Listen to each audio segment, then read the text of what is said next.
Hi everybody, welcome back to my channel. Today I want to talk about the challenges of the time we're living in. I mean the unprecedented increase in the price of fuel in South Africa. It is mind-boggling and everybody is actually talking about it, and I just want to share my thoughts and how we can navigate through this challenging times for everybody.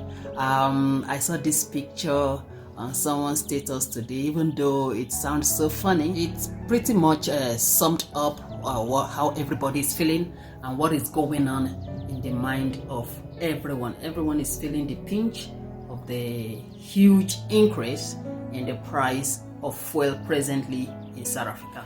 As of May 31st, 2022, which was Tuesday, a liter of 95% unleaded petrol was 21 rand 84 cents, and by midnight of Wednesday, June 1st, 2022, it has increased by 2 rand 33 cents, bringing the price of 1 liter to 24 rand 17 cents in the inland provinces of South Africa. It's a little bit cheaper in the coastal provinces, just by a few cents. All the same, the increase is still very high, both for inland and coastal provinces of the country.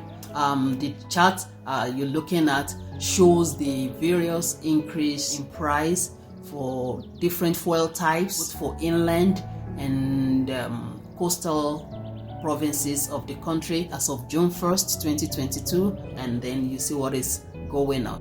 By the way, if you are not aware, in South Africa, if there's going to be an increase in the price of fuel, such changes usually take effect on the first Wednesday of the following month. So coincidentally, in the month of June, the first Wednesday was actually the 1st of June. So the change in the price of fuel was effected on that 1st of June, which happened to be a Wednesday. So usually you would know, you will see it in the news, it will be broadcast, to get people ready for such an increase. So if there's going to be an increase or it's going to be a reduction, please note, usually it takes place by the first Wednesday of the following month. So if it's going to be an increase, usually people go fill up their car by Tuesday preceding that Wednesday. I remember when I went to the garage this past Tuesday, you can already see the queue piling up, people trying to fill up their car because of the whopping increase in the anticipated increase in the price of the fuel. And if there's going to be a reduction, again, it will take effect on the first Wednesday of the following month. So usually in that case, you just try to push the fuel you have till the first Wednesday of the following month, when the price will have come down, then you can fill up. And if you can't push what you have till the first Wednesday, just buy a little that will take you till the first Wednesday of the following month, when the price will have come down, and then you can save some money while filling up your car. So that is how it works. A change in the price of fuel usually takes effect by the first Wednesday of the following month. Not every month, but should such a change happen, it doesn't happen suddenly. First Wednesday of the following month, that is when they are affected. Now back to the situation I'm talking about. This time last year, June 2022, a liter of 95 unleaded in the inland province was 17 rand 13 cents, and 12 months later it has risen to 24 rand 17 cents.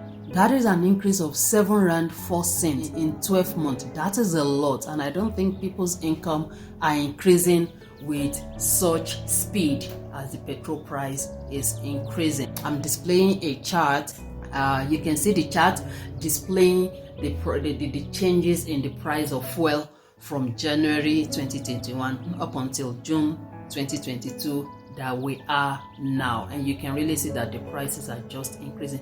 Mind you, there have been a reduction in fuel levy, in which the government has reduced to bring some relief to citizens, and I read that levy, which is R1.50, will be reinstated by July or August. So basically in the next 1 month or 12 months, a liter of petrol will be sitting at over 25 rand a liter. I don't even want to think about it. That is a lot. So what are the implications of this fuel increase for you, for me, for everybody? Obviously, there's going to be an increase in the cost of transportation. Either you have your own car, or you are taking the public taxis, the commercial taxis, or you're using these ordered rides like Uber, Bolt, InDriver, whichever means of transportation you're having. I mean, for example, if you drive a 40-liter car, as at May 2022, you could fill up that car with 873 rand.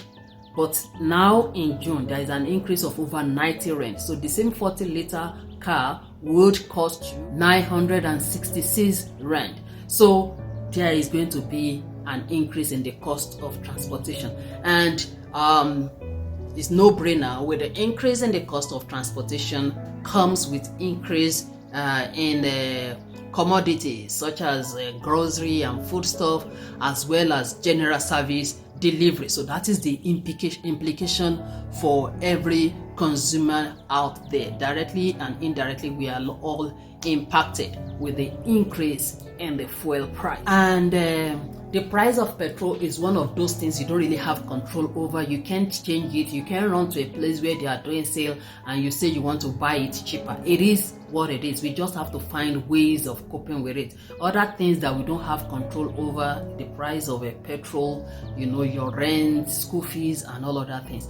But there are ways by which we can just lessen the effect on us, and how we can just navigate this unprecedented time in trying to save a little. And I just want to share some of these tips on how we can actually just make this time bearable to some extent for everyone out there. First of all, if you have your own car, make sure that your car is in good shape, is well maintained, engine is okay, and everything about the car is running well. Because if your car is not well maintained, you will be using it, will consume a lot of fuel. And secondly, make sure that your tires have the right pressure. If you don't know where to check the right pressure for your tire, if you open the driver's door and then you just check the panel right at the place where you open the door, you will find a sticker there that indicates the amount of pressure that is needed for your tire. So when next you go to check your car, open the door to the driver's side and just check the panel very close to the driver's seat. On the metal part, I will display the picture here. You will find a sticker that shows the right pressure for your tire. So make sure that every time your tire is having the right pressure, because if it doesn't have the right pressure, again, you will be using a lot of fuel. Otherwise, check the manual for your car, or just check online where the correct pressure for your type of car is indicated. It may not be in the place that I have described, but please do find out in which part of your car is the correct pressure measurement written. It is usually written in some part of the car.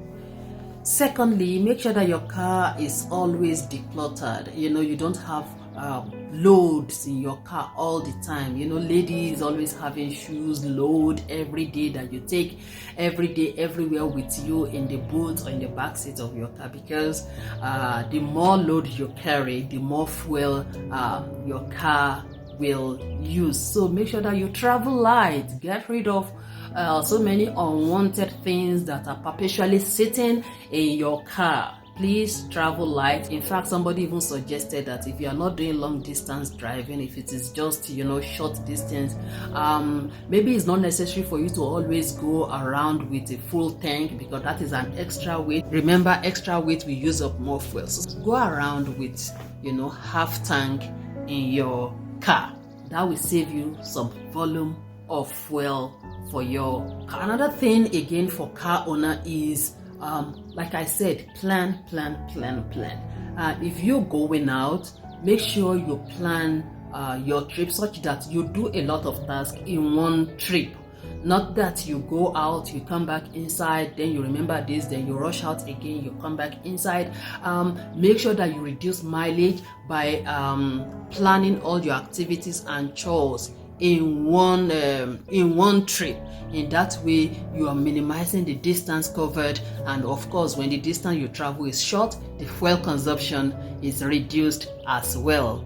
These days, we all have smartphones. So even if you are familiar with the route to where you're going, you may want to check the map on your phone to check the traffic condition of that place. You know that, just being stuck in traffic, the engine is running and you're not moving, you are using a lot of fuel. So know the condition of the traffic of where you're going. You may want to change the route, or you may just want to delay with some 15-20 minutes until the traffic clears up before you continue to move. Trust me, all these little tips, they add up to really save you some significant amount of petrol you will use by the end of the month. Also, avoid driving with your window open, because that will increase the pressure in the car and just cause some drag effect while you are driving. Also, minimize the use of your air condition. Only use it when it is necessary. When you use all these facilities, even though they are comfortable, but then you're using a lot of fuel. Still on tips, if you have your own car, avoid speeding. That's stepping on the gas, even though it is satisfying. Avoid speeding. If you avoid speeding, you will be saving on fuel. Again, the time we are in allow people to work from home or hybrid type of work, or a combination of both. Please, this is the time that if your workplace allow you to work from home, then you don't have to drive to work every day. Just take advantage of work from home situation, and you will save yourself a lot of money in petrol price driving to work. Just make sure that you get the work done. And if you need to drive to work, this is the time that if you have friends, instead of everybody putting their cars on the road, you can actually come together to fuel someone's car, and then you all go together in someone's car, instead of 3 friends putting 3 cars on the road and everybody is just wasting money to buy fuel. So think about it. Look for travel buddies that you can bear the cost of fuel together.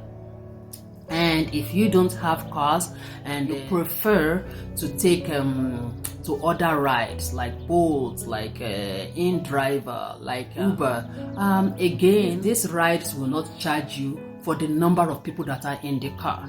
So again, have a travel buddy. If you need to go somewhere, plan with your friend. This thing require planning. Plan with your friends, go together. So instead of individuals going to the same destination and 3-4 people ordering 4 rides, the 4 of you can actually order for one, and you pay the price for one, then you share the price among yourself. So think about it and just find means of relieving this question.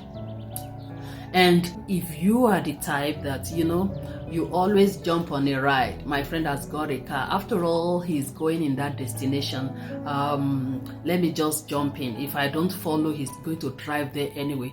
I think this is the time we need to be very, very, very considerate. If somebody is always giving you lift, once in a while, be thoughtful and offer to buy the fuel, or just give some money to that person that is always giving you lift. Don't wait until they ask. Don't wait until they give you the sign that, come on, can't you just offer to help? Remember, the cost of maintenance and all those things lie on them. So if you have friends that are always giving you lift, friends that are always giving you free ride, please, once in a while, give them extra money. Or if they stop by the garage to fill up their car where they want to pay, you may offer to pay. They are your friends after all. That's why they are giving you the lift. Mind you, like I said earlier on, the heavier the car is, the more petrol it will use. So that friend of yours carrying you is carrying an extra load, and he will use more petrol because you are in the car. So let's get the idea of it's going there anyway. Maybe in the car it's not going to make a difference. Trust me, it's going to make a difference. You've added an extra load, so just be thoughtful. Add extra rand to your friend that is always kind enough to give you the lift, to drive you around without asking you to contribute to the fuel money. It will be thoughtful on my part, on your part, to do that for our friends that are always there for us with their car. And here is my last tips. We do know that with the increase in the fuel price, there will be increase in commodities and in the price of service delivery generally. So here you need to plan. We really need to plan. So there will be increase in the price of food stuff and the price of grocery, but we know that every week there are leaflets of items on sale. Don't wait until you run out of materials before you stock up. So every week, as the deal leaflets are being sent out, like I said in one of the videos, you don't even need to wait until they are sent out. You can access the website of all these major retail stores, or check some of them, they have WhatsApp group now. Send to their WhatsApp group. Check various shops and make sure that you have the list of your grocery, and shop around to find where it is cheaper, because trust me, the next few months there is going to be unprecedented increase in the price of food, and we all need food. That is indispensable. So we need to find a way around it to really make sure that we stretch the money in our hand very fast. So plan your grocery shopping. Don't let the things you have at home run out before you stock up on them. If you have time to plan, you anticipate what is about to finish, and you can shop around to see where it is cheaper, and then you buy it, such that you don't have to buy it at high price when you've run out completely. So plan. Trust me, things are way cheaper. You can find groceries and foodstuff, and you can find grocery and foodstuff cheaper than you see in some of these retail stores, if only you can plan and do a little bit of research and ask questions. You will always find them cheaper somewhere or the other. So don't just spend, just plan your grocery shopping, and then you save money here, there, and there. On a final note, our advice that we all educate ourselves. Let's read up, look for ways to do things better. There are tons of information out there, and when you're not well informed, we tend to take decisions that will cost us a lot of money in the long run. So educate yourself, Google up information, ask questions, just do things outside the norm, and then you'll see how you begin to spend less on various things, including fuel price, food, general commodities, and service delivery. And in the long run, trust God to provide for you. No matter how hard it gets, God will always provide. Please share other tips how we can navigate this time with me in the comment section, so that others can benefit from it. The increase in fuel price with corresponding increase in food prices and service delivery. What are the advice and tips that you have for other people? Kindly engage with us in the comment section. Until I see you in my next video, bye, and take care of yourself.